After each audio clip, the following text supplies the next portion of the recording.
Hi guys, today I want to show you how to install Docker.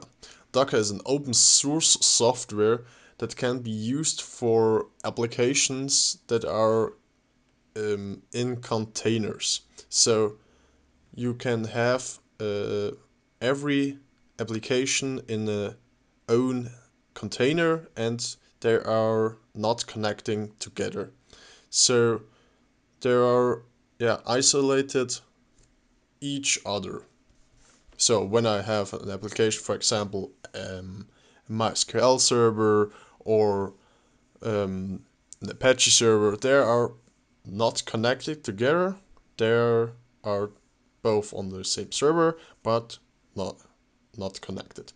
So first of all, we always do apt-get upgrade and apt-get update and apt-get upgrade to be sure that everything is up to date. Okay, a package is update for a package is available. Now we can clear that. First of all, we need to check if any Docker is installed, because sometimes there are a problem if you have already installed Docker and want to install some other Docker packages. There could be a problem. So to be sure, we check if any Docker application or any Docker program is already installed on our server. Here at my server it isn't anything installed, and now we can move on with the next step. So this we need for the installation. It should be installed very fast. It depends on your server how long this will take. So it is already setting up, so the installation should be finished soon. Okay, it's finished. Now we have to add the apt key for the Docker download server, that we are don't get an error. So now we add an apt server to the source list. So here we can see it's echo, and it is taking it reads the version of your server. So here at mine it's Debian, and the version we can see it choose the right one. It is chassis because it's Debian 8, so already is fine. The next thing is apt-get update, because we need to get in the Docker download server to our list, because otherwise we couldn't install any package from this server. With apt cache, we can check if the server is working correctly. So here, version table, there are some versions shown for us, but it is always installing the newest one. So here at my server it would be 70.09.0, and now we can install Docker.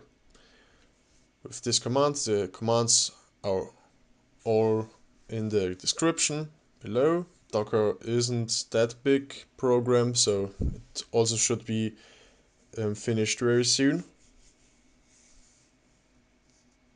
So we're setting up, processing, Okay, the installation of Docker is finished. With systemctl start, we can start Docker and also stop Docker, or we can check the status. We can see, okay, it is stop Docker application containers engine.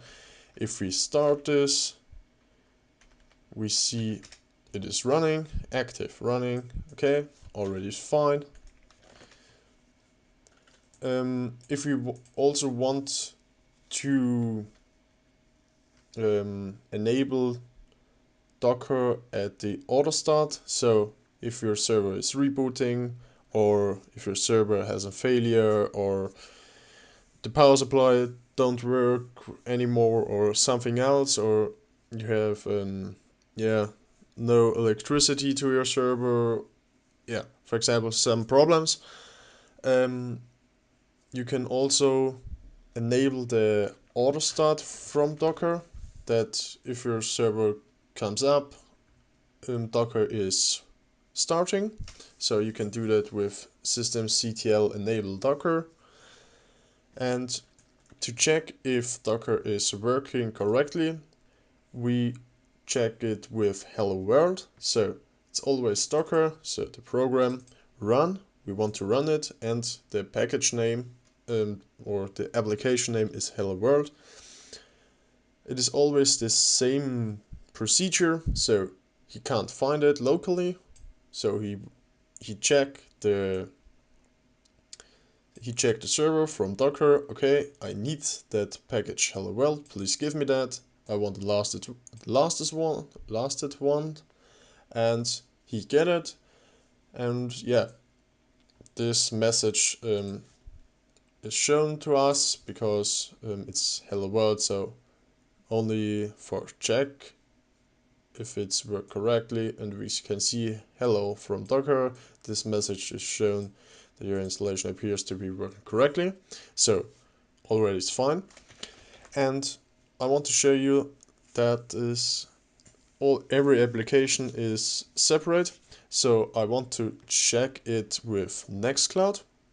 But first I also want to show you that Docker is available for all systems you need.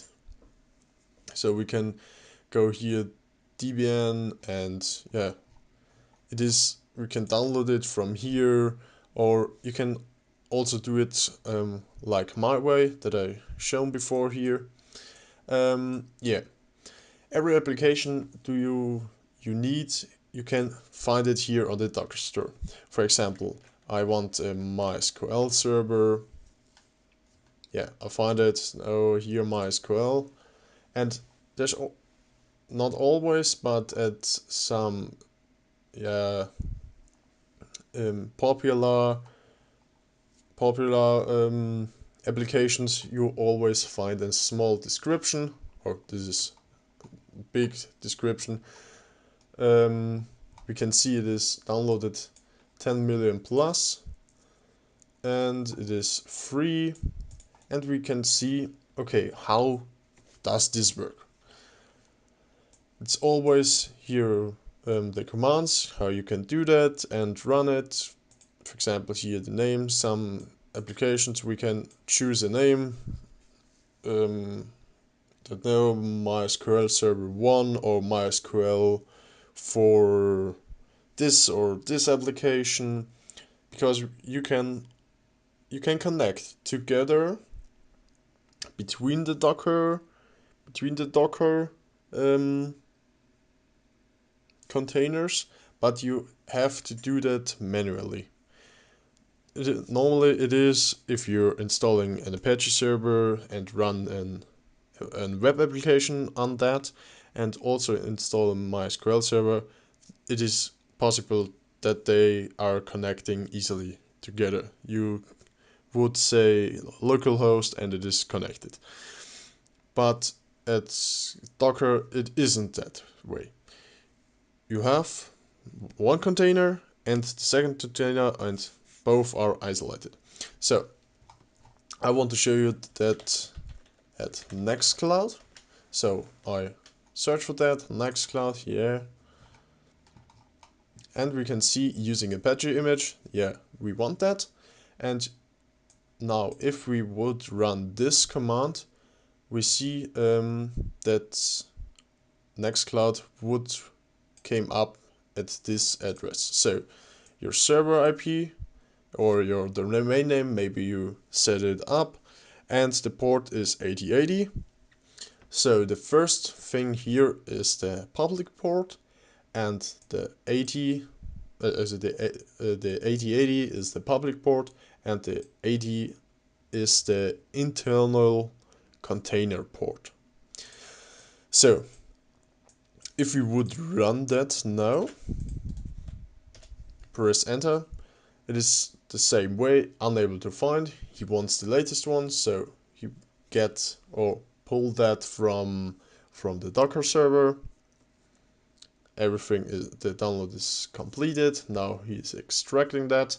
It takes some time, but it should be finished very fast. Yeah. Okay, so now we can see downloaded new image. It's already fine, and this is the Docker container ID. So now if I would run, it says here localhost.8080. I set it up in the main, and the Docker container is running. So I can go to that. Sorry for that, this is German, because normally I'm a German guy. So you can see I refresh the site, and we can see, Nextcloud is running. So we can create here a user. For the test I use now SQLite, and it is German, sorry, but now I finished that setup, and we now can see that the installation is successfully. So okay, this German, I change it to English that you can see that things. Okay, so we can see everything is created. We can open that, for example, yes, Nextcloud user manual, and delete that. Okay, this is a bit buggy. I refresh this site. Now it's working fine. Delete that, and we can create a new text file. Test. Hi there.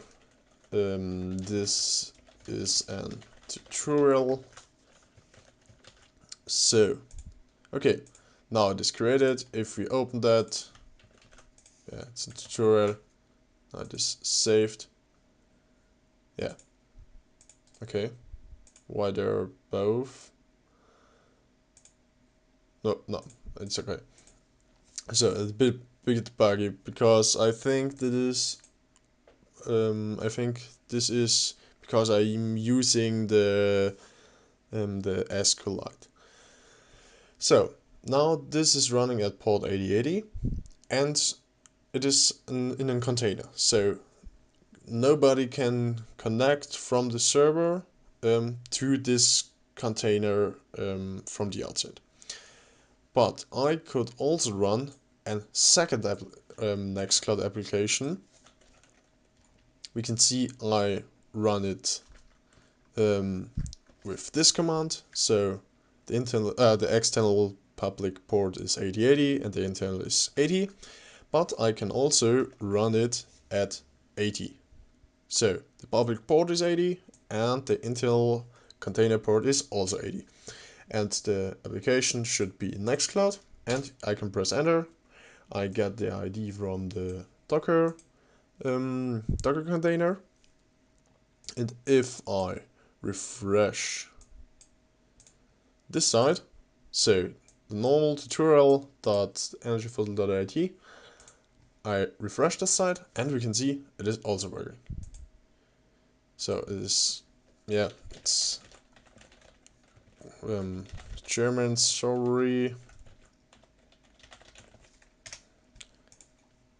I can finish this installation, but we can see here it is completely another thing. So they are not connected together. Here, deleted files, we can delete that. So they have not the same data store. I change it to English.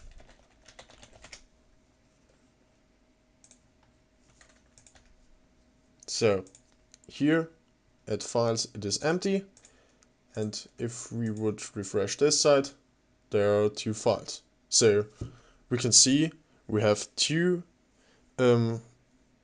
instances, or yeah, 2 containers from Docker, and everything is isolated for itself. If you want to see which Docker are currently running, we could see that with Docker ps, and we see here a short container ID. It is only the beginning, so we can see here this is the whole container ID, but it only takes 12 symbols of this. And yeah, we can see here it is the one container is running since 5 minutes and the other is about a minute ago. We can also see here if a connection came to the port 80, it is automatically directed to the port 80 in the Docker. And if a connection came to 8080, so to the public IP and 8080, then it is also connected to port 80 into the another Docker container. So yeah, I hope I can help you and you're now understanding what a Docker is and how to install it. And yeah, if you like this video, let a thumb up, and thanks for watching. Bye.